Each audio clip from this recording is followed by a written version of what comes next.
Hello, welcome to Strategy with Sally. Now, what if I told you if I had to start my course journey again from scratch, I would do it completely differently? Now, not because courses don't work, but because most people are building them in the wrong order. And I learned that myself the hard way. So tell me in the chat, have you ever created or thought about creating a course?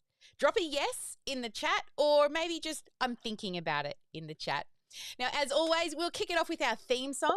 We'll give it 3.5 minutes for all our VIPs to come and join us inside of the Voz. I'll be back in 3.5, and if you're on the replay, just scroll through or listen and enjoy the song, our theme song. See you in a sec.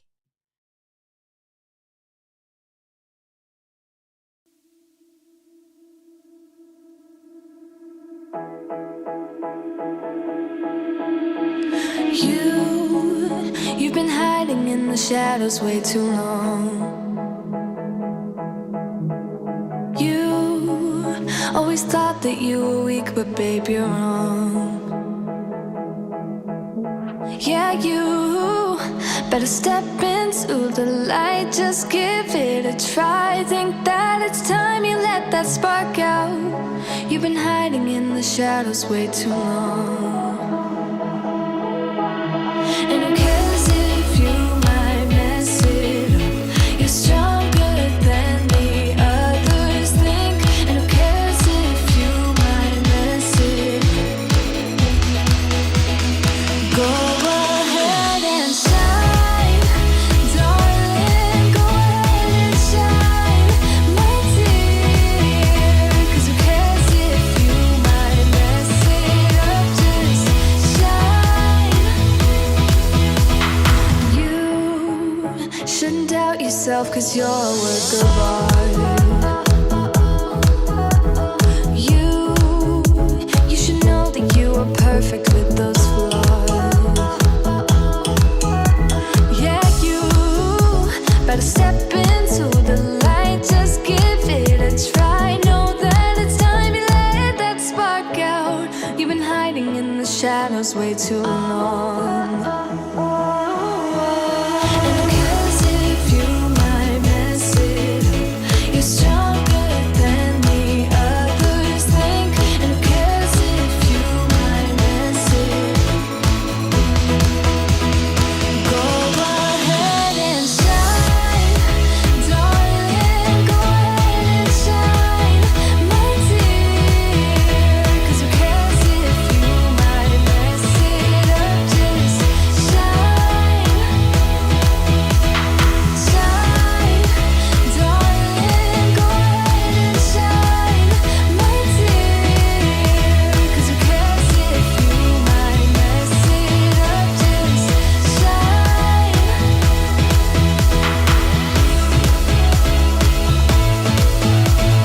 Shine, darling.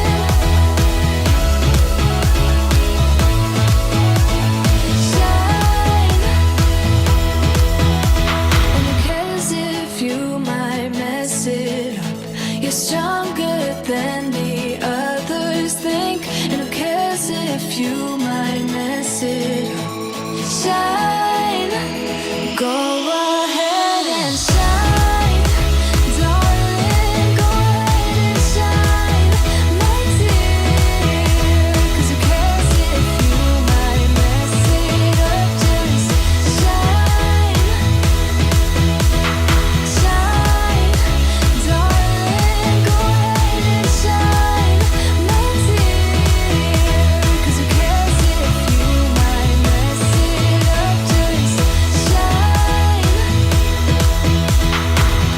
Hello, beautiful humans. Welcome to our weekly live stream of Strategy with Sally. And if we haven't yet met, I'm Sally. I'm the founder of OmniSam. I'm your automation nerd, and I love me some sexy numbers. And I love to help business owners build the right things in the right order so that you're not stuck in overwhelm and constantly rebuilding your tech. But today's conversation is a bit more personal. I really wanted to walk you through a bit about my journey as a course creator, what worked, what didn't, and, what I would 100% change if I had to start over again. Now, this is because I see so many of you trying to build a course. Is that you? Let me know in the chat. Have you thought about or considered building a course in the past? And honestly, most of you don't actually need one just yet. But let's do a little quick check-in. Is creating a course, woo, look at those. Let's look at those things here. Okay, so you can tell we have a new setup here. Let's try that again. Come on. We have a new setup for our live stream, and I'll tell you it's because let's embiggen that. Oh, no, that's not working either. Come on, Sally. It's broken now. Hello, that's me on the side over there for you on the lives. Okay, let's forget all of that and let's just get into the content, even though the lower third is pretty shit. Ma, when you edit this podcast, baby, what you need to do is cut that whole section out. And for those of you who are joining us on the live, this is actually our live podcast recording that we record every single week at this time. So make sure you hit that subscribe button so that you do get notifications and don't miss out. All right. So today's content is about courses and what I would do and change the next time I was to create a course. So if creating a course is something that's on your radar, then this episode is for you. So here's what I see happening all the time. When somebody hits a certain level in their actual business, like they're booked out or they're busy or maybe they're even overwhelmed, the next thought is, well, maybe I need a course so that I can scale. Does that sound like you? Yeah. And it sounds logical, right? But here's what actually happens. I've seen course creators spend weeks, sometimes months, and even years creating it. Then they launch it and then crickets, right? Or maybe a few sales if they're lucky, but nothing is really consistent. Or worse, you create something that doesn't actually solve the right problem. Now, I've done this. My clients have done this. So let's be honest. Has something like this ever happened to you before? Or is it something that you're actually worried about? You see, most people think the problem is when they create the course, if it doesn't sell well, they think, well, I just need better content, right? Or I need a better course idea, or you just need a bigger audience. And that's not the real issue.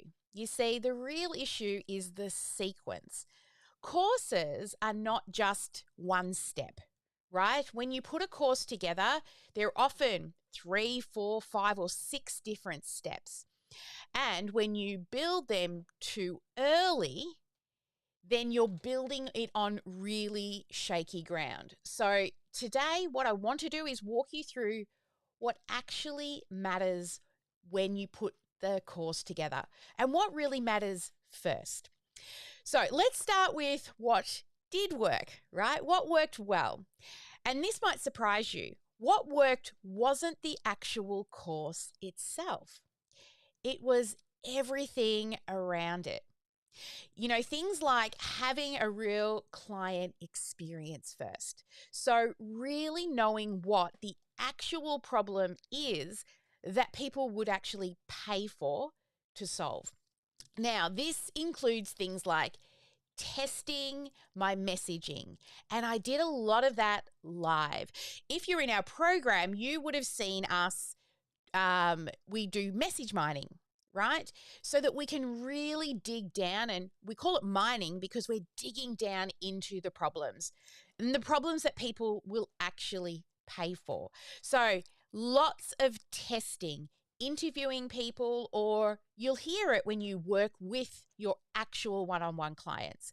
So no guessing what you think that they want, but actually hearing it from the horse's mouth. And then the second thing is to build a really simple system. So before trying to scale everything, make sure that your systems are there to support the course, support the delivery, support the onboarding, right? So when it comes to the courses that worked, what happened is I had a really good foundation. I did my message mining. I listened to the problems that my actual clients had, or I interviewed people in that area of the problem that I'm trying to solve. Once that foundation was there, I was golden, right? But without it, everything just kind of feels heavy. You feel a bit unsure. Things can feel like they're moving a bit too slow. And also you can get really frustrated, right? So does this resonate with you? Have you thought about putting a course together, but then you're like, do they really, really want it? Will they even buy it, right? And this is where all that testing is super important. And if you haven't yet done so, inside our program, make sure you are doing the message mining program. The message mining itself, well, one, it gives you great insight into what they're looking for, the words that they're using. But the second thing is sometimes you'll also get clients out of it, right? That's the cool thing about message mining. We give you that framework so that if you do interview the right person, then there's a potential sale there as well. But we don't lead with that, right? You'll see that in the program. We just listen. We don't actually ask for anything in that first call, and you'll get that full framework. So if you are part of our program, I highly, highly recommend that you go in and do the message mining part. Now, if you're interested in that and you're not inside our program, you can purchase it separately, but you'll just need to send us an email to support@omnisam.com.au and request it. All right, so let me talk to you about what didn't actually work. And this is really because I see so many people do this. And this is where most of the learning is. So what didn't work was creating before validating. That's the first one. The second one is overbuilding, right? You add more and more and more modules, and you just give them way too much content. Because what I see people when they're doing this is they are thinking that more content equals more value. And then trying to automate every single thing before anything is actually proven. And then avoiding the actual selling part. This is so funny. So many course creators, what they do is they'll build the course, they'll build all of the automations, they'll do lots and lots and lots, but then they avoid the actual selling part and they hide behind, I'm still building, right? They use building as the excuse. And that one is a huge one.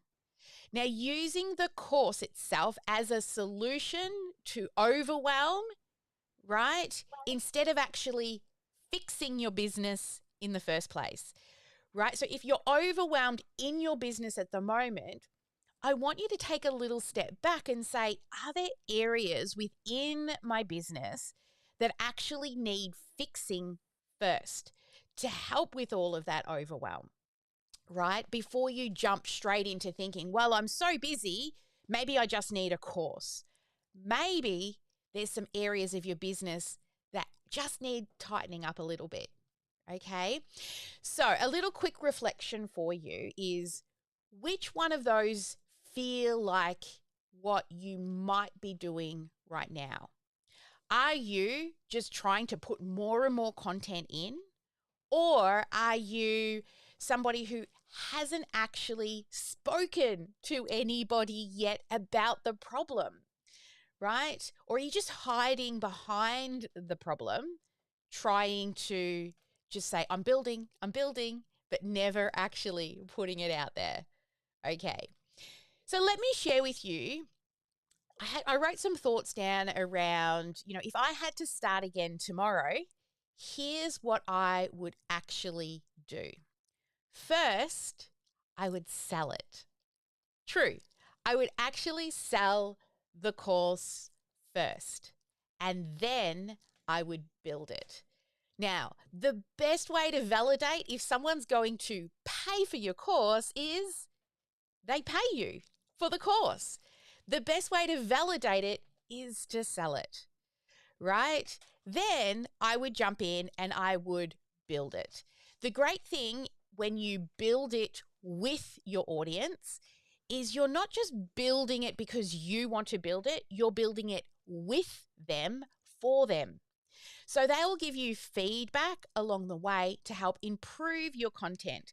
So what I find is when I'm delivering a course and I'm building it live, is sometimes I may present a particular topic, get to the end, and then I'll do a bit of Q&A at the end of the actual delivery component.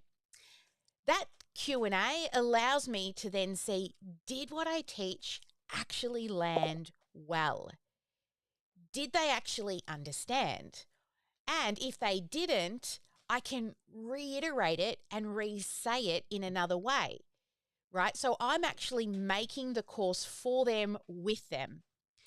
Now, the other thing I would do is I would start with a really simple offer.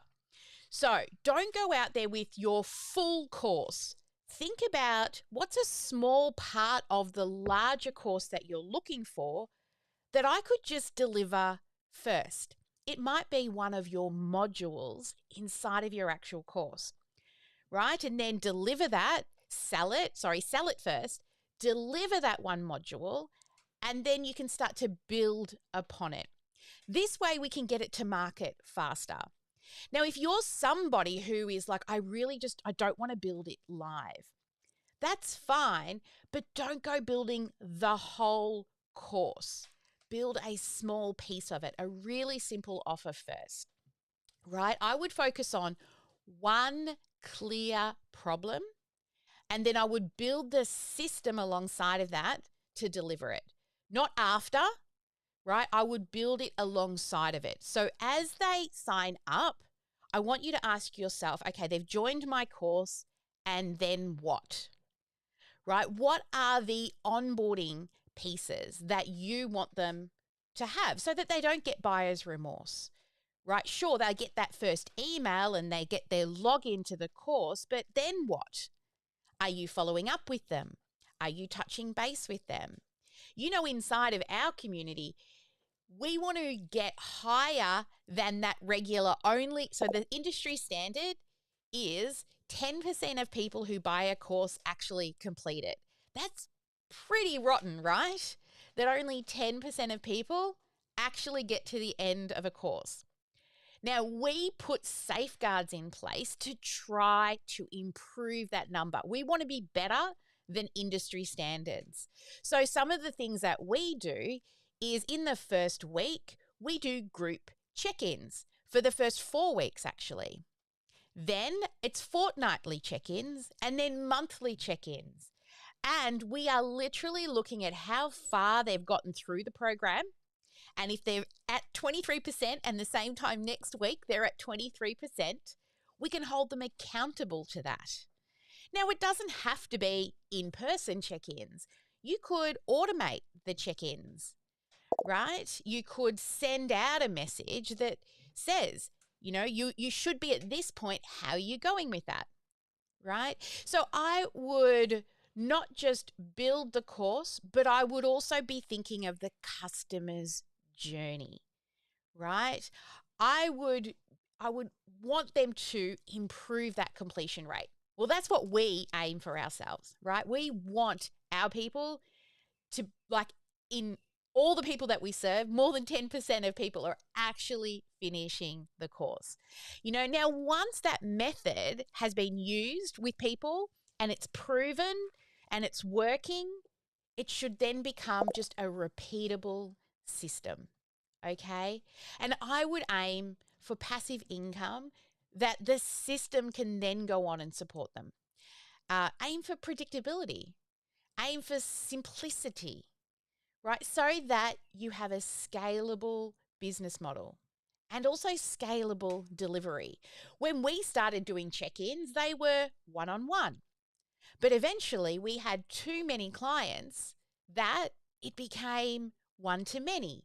But then we didn't want to put 50 people in a room together, right? That would dilute the actual assistance and the accountability. So we did make it no more than a group of 4 to 5. All right. So start thinking beyond just putting a course together. Okay. Now, if I'm being really, really honest, here are some things that I would skip. I would definitely skip, if you don't know me already, this one. If you know me already, sorry, this won't be a surprise. I would skip spending months building something, especially if no one has bought it yet. The second thing is overcomplicating the structure. Now, we run a course creation challenge a couple of times a year, and we use post-it notes in that challenge to just map out your program. But now with ChatGPT, it makes it even easier. And just keep an eye out when we run our course creation challenge in the second half of this year again. We have, and we're in the process of writing one that actually follows our framework, a GPT, that follows our framework that will actually help you speed up that process as well. Now, the third thing that I really want to push to you is do not try and make it perfect, right? Progress over perfection, right? Don't make it perfect before you actually test it. And I would totally stop consuming more and more and more course creation content, right? Or waiting until you feel ready. I can tell you when you hit that go live button, you won't feel ready because you haven't put anyone through it yet. So the only way to make your course better actually is when there are people in it, because we can guess what we think that they need, but what we will learn the most is when people are actually in it. So the other thing I would say is don't compare your course to somebody else's, right? Their business model is probably way different than yours. Now, we all have competitors out there, don't we? I mean, I'm in one of the most competitive markets out there. I'm in marketing and automation. And what do you see most of the time in your newsfeed on ads? Marketing ads, especially if you're in business. You're going to see some type of ads about people teaching you marketing. But every single one of those people are unique in their own way. And they all have their own recipe for you to follow. What I recommend is choose one method and follow it to the end. Don't be that 10%, or be that 10% that actually finish. Don't be the 90% of people that just keep buying more and more courses, right? And then not doing anything with them. And I would do this also instead. I would focus on making the content very clear, not just more content, because that doesn't add more value. It actually adds more confusion and a lot more overwhelm for those people going through. And also focus on conversations with people over more creation. The more people you speak with, the more you will learn. Because if you're putting a course together, you're putting it together through your map of the world, the way you see the world, the way you overcame the problems. But you see, the people going through the program, they may get stuck in places that you yourself were actually like, that was easy. It seemed easy to you, but to them, it's not. And that's where listening, that's why we have 2 ears and 1 mouth, right? That's where listening to those people, having those conversations is really going to help. So this should feel a little relieving, right? Actually taking some of the pressure off when it comes to building out your course. All right. Now, as always, let's bring this home with a little bit of GSD. I don't want you leaving this live thinking, I need to go and build a course. Instead, I want you to choose one thing. One thing. What is that one next step? So, will it be talking to more people, or will it be simplifying your current offer, or testing an idea before building it, or maybe just looking at your current system? So if you're catching me on the live or you're on the replay, just drop it in the chat. Are you going to start talking to more clients? Are you going to simplify your offer? Are you going to test the idea before building, which means maybe you just put it out there and try and sell it? Or are you going to have a look at your current system and fix it, especially if you're feeling really busy and overwhelmed right now with the amount of clients that you've got? Maybe there's something in your system that can help alleviate and relieve that pressure. All right. So I want you to drop that one thing that you're going to focus on next. And of course, progress over perfection always. Now, you don't need to build everything at once, right? You don't need a course to grow, but you need to do the right things in the right order. And if you want to support to build that system or to build your offer, or look at where within your business maybe there's a bottleneck that you need fixing, then reach out to us. Just send us an email on support@omnisam.com.au and I'd be happy to do a systems audit with you. Actually look through what you're currently doing, especially if you're overwhelmed and overworked and you're feeling like you're wearing all of the hats. Just reach out. I love doing system audits because I send you away with an actual action plan of things that you can implement. It is not just it's like you might think, oh, it's just a sales call. It is not. My goal with an automation audit or a systems audit is to actually give you real actionable steps for something that will improve, say, a bottleneck within your business. All right. Now, we are about to head into Ask Me Anything with our studio and academy clients. But before we head off, let's head on over and bring a couple of people up to share what is your biggest takeaway from today. Let's have a look. We've got Deborah here. Deborah, I saw you taking lots of notes. That makes me happy. What's your biggest takeaway from today? Oh, she's on mute. You're on mute. That I'm probably spending too much time building. I think we gave you a deadline of about 3 months, right? We gave you 3 months to map it out, to build it, and then we have to start to promote it. Now, you were going to build live, right? Most of it. Yeah. Yeah. Yeah. So I think it's nearly time, isn't it, to start to look at, let's start a funnel. Let's start even a webinar or something like that so that you're teaching it live. Are you doing your weekly live streams as well?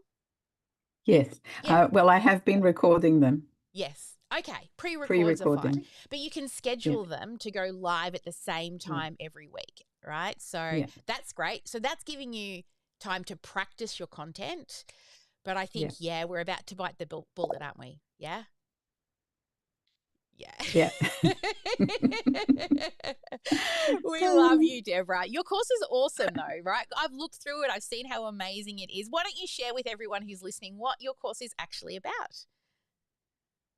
So my course is taking people who have, my niche is women, midlife women, who are generally successful in life and are able to,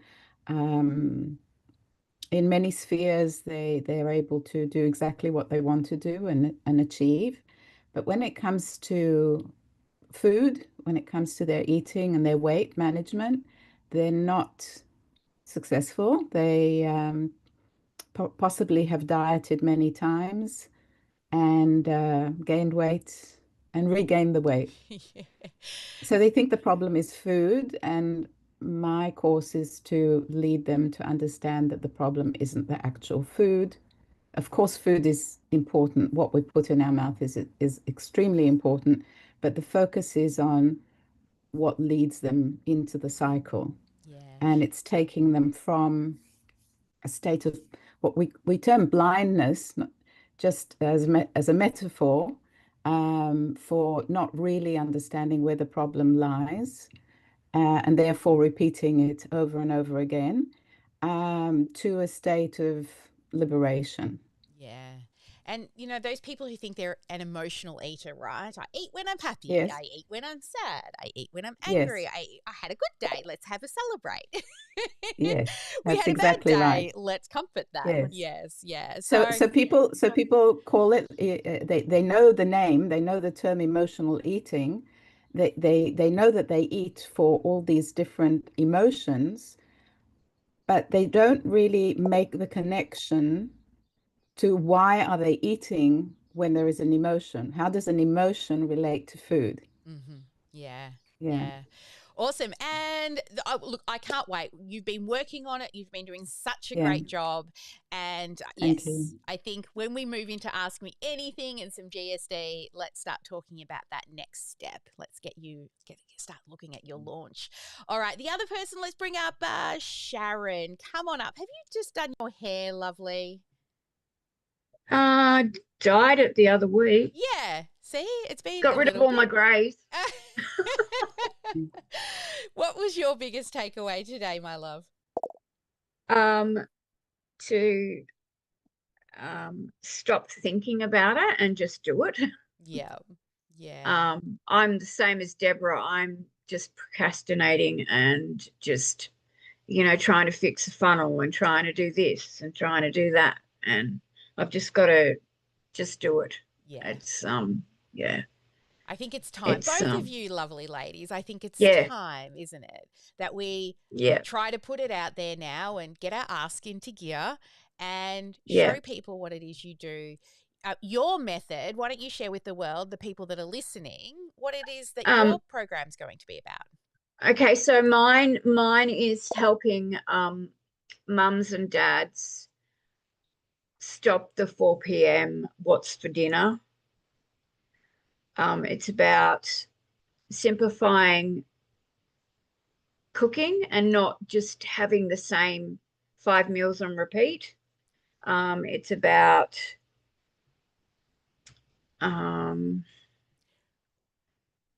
just using a method with just pick one thing and like one protein, one veggie, and one carb, and just making it, simplifying it instead of having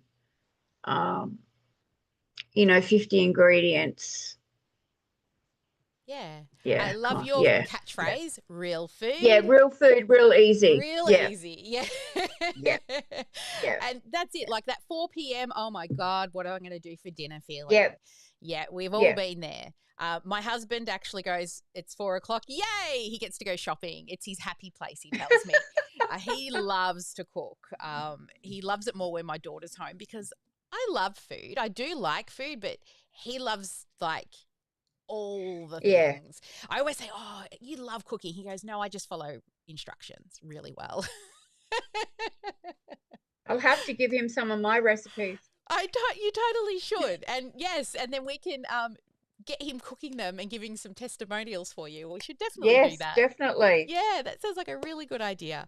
Awesome. All right. Well, thank you everyone for joining us on our weekly live. As always, this is what we do every single week. I jump in and I'm actually making content to repurpose. So every single week I do Strategy with Sally at 10 a.m. Melbourne time. And at 10 a.m. Melbourne time, what we do is we deliver some teaching and education, and then my podcast manager, she goes away and she edits it and turns it into a podcast episode, but then we use this content to repurpose.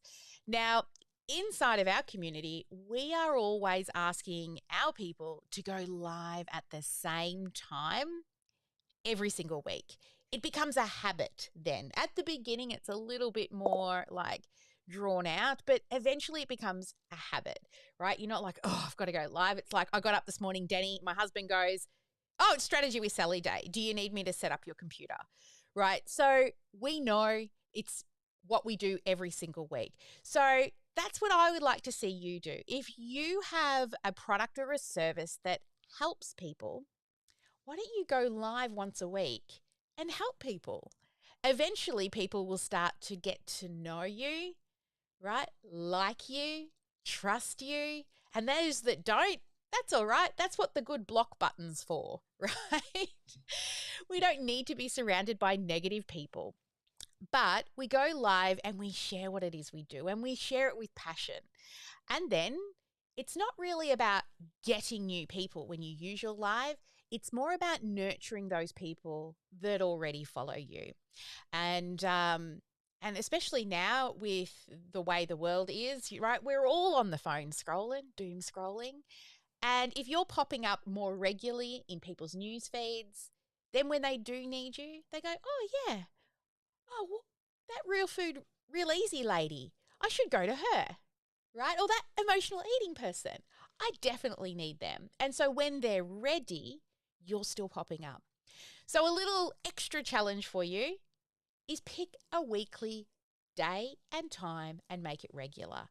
And then repurpose that baby. Turn it into lots and lots and lots of other things. All right, guys, as always, never let anyone dull your sparkle. Make sure you get one income producing activity done every day, and every day be marketing. My Ash is sick at the moment, so we don't get, I can hear them in the background. Yes, all of the VIPs are doing the doot. Ash is actually sick, so she's not here with us today. Let's send her some good vibes. All right, guys, I'll see you same time next week on the live. Have a good one. Bye for now. And I don't know if I did this. Did I do this?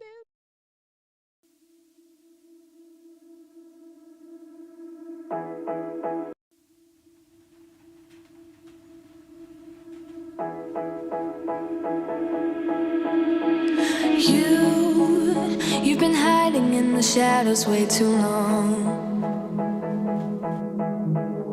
You always thought that you were weak, but babe, you're wrong. Yeah, you better step into the light, just give it a try. Think that it's time you let that spark out. You've been hiding in the shadows way too long.